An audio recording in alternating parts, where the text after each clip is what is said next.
E chegamos ao nosso 7º encontro deste estudo da história de Israel, do Antigo Testamento. Nós vimos o povo que sai de Ur com Abraão, que vai em direção à Terra Prometida. Este povo que tem uma experiência muito forte com o Egito, a passagem do Mar Vermelho. Este povo que tem a experiência de ver e conhecer Deus, de saber o nome de Deus. Esse povo que vai ser levado até Canaã.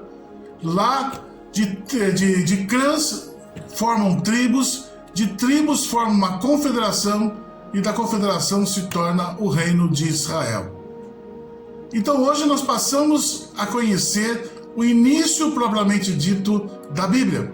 Nós vamos ver no tempo de Salomão uma literatura que começa, mas entenda bem, literatura intencional. O que seria uma literatura intencional? A Bíblia começa a ser escrita para defender principalmente o pensamento de Salomão, para defender o reino de Salomão. Israel agora passa por grandes modificações profundas que vão afetar, todos os setores da vida. De um obscuro grupo, como eu disse, de semi-nômades, tornou-se uma nação razoavelmente respeitada na região. Mais depressa que esperaria, Jerusalém cai na mesma tentação de cortes vizinhas. Jerusalém passa como eu posso dizer? Ela passa a ter aquela tentação de poder, querer ter poder, porque as nações vizinhas queriam ser poderosas.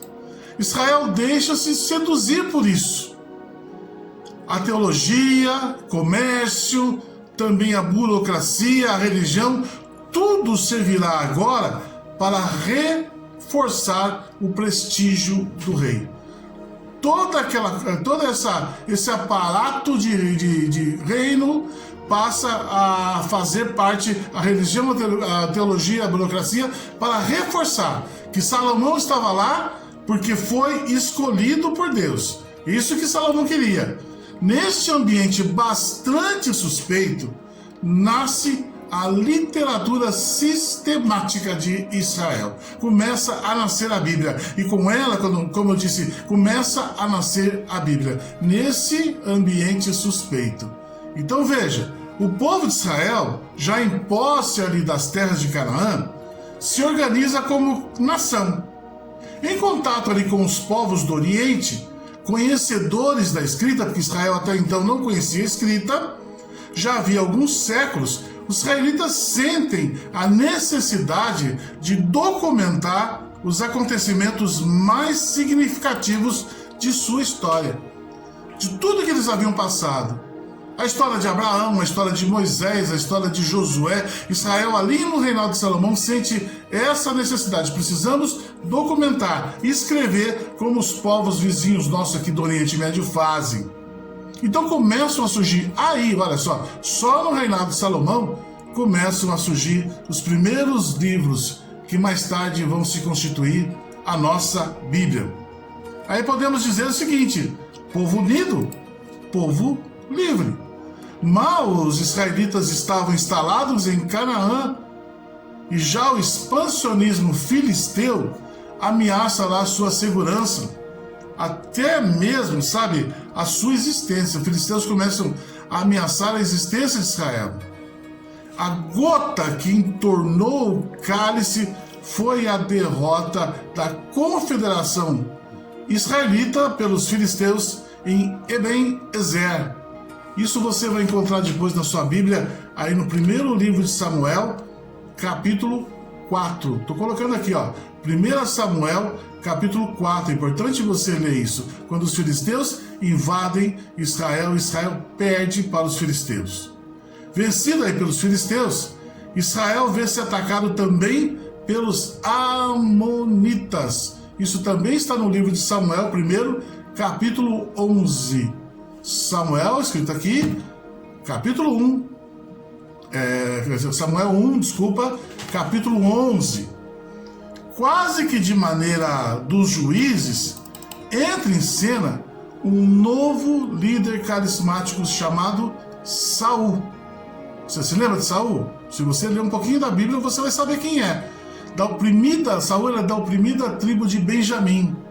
Sob a sua chefia, não foi difícil a Israel livrar-se dos amonitas. Mas como poderia enfrentar o verdadeiro problema, ou seja, o poderio filisteu? Que para você entender é o seguinte: até então Israel vinha de pedras, de paus, vinha de flechas. Os filisteus tinham descoberto o ferro e o aço. Então as armas dele eram muito poderosas. A gente vai falar isso bem para frente quando falar da briga de Davi com Golias. Só com a união de todas as forças, eis porque boa parte de Israel aceitou a monarquia, para que todas as tribos pudessem ser unidas. E foi Samuel, o mais respeitado dos israelitas, que proclamou Saul como rei. Olha só, porque Israel estava lá passando essa dificuldade da invasão dos filisteus. Então, Samuel, muito respeitado, ele proclama, unge Saul como rei. Também nas primeiras escaramuças contra os filisteus, Saul foi bem sucedido, sabia? Tudo parecia prometer-lhe um futuro cheio de realizações. Mas a realidade, porém, deveria ser outra. O reinado de Saul não era bem assim que Israel esperava. Na política interna, por exemplo, estourou o previsível conflito com o poder profano, o poder do mundo, e a organização sacral. Aqueles que acreditavam, que buscavam a Deus, é uma organização das tribos, concretamente entre Saul e Samuel. Você pode conferir isso também no 1 Samuel, do capítulo 13 ao capítulo 15. 1 Samuel, do 13 ao 15. O fato, meu irmão, sabe, que é que o carismático Samuel, que ungira rei, o Saul, acabou por retirar o seu apoio. Samuel deixou de apoiar Saul. E o povo, mais que com o rei, vibrava ali com um jovem guerreiro Davi. Até que veio, sabe, o fracasso final.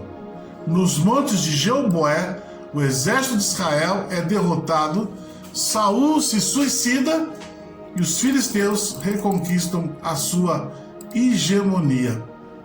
Então essa expansão filisteia traz consigo uma consequência assim muito mais profunda. As tribos do norte e do sul já tinham uma tradição, como a gente já falou, de certa distância por sua história. Aquilo que eu tinha dito para você sobre o experimento do Egito, um grupo experimentou e outro não. E essa distância da história tão diversificada e pela sua situação topográfica quando ocuparam Canaã, que estavam bem distantes, com Saul, começaram um processo de unificação dessas tribos, que durou assim muito pouco. A retomada de certos territórios por parte dos filisteus divide mais uma vez o reino israelita em dois blocos, já tão profundamente diversificados. Será o penúltimo passo antes da divisão definitiva. O reinado de Saul, cerca de 1030 a 1010, mais ou menos, que foi uns 20 anos, não passara de uma tradição para o verdadeiro regime monárquico. Faltou-lhe a devida organização, Saul não era organizado, as guerras consumiram todas as energias, e deste rei, assim, que a gente pode dizer que foi um rei sofredor, Saul. Além de ser ofuscado pelos seus dois grandes contemporâneos, Samuel e Davi. Saul foi encoberto por Samuel e Davi. Então, no nosso próximo encontro, a gente vai falar sobre o rei Davi, o grande rei Davi. E você que está aí curtindo esses vídeos, essa história de Israel, curta também aí no vídeo, curta esse canal, compartilhe com seus amigos. Você tem grupos aí de WhatsApp? Compartilhe com esses grupos de WhatsApp, compartilhe no seu Facebook, tá? Se inscreva se você não é inscrito neste canal, que o nosso objetivo é levar para você a palavra de Deus de uma forma simples, para que você entenda entenda. Quando você pegar a sua Bíblia, você vai entender. E fale conosco também através do WhatsApp. Fale conosco. O número está aqui do WhatsApp. Fala conosco. Se você quiser uma cópia dessa apostila, pelo WhatsApp a gente envia para você. Fique em paz, fique com Deus. Tchau.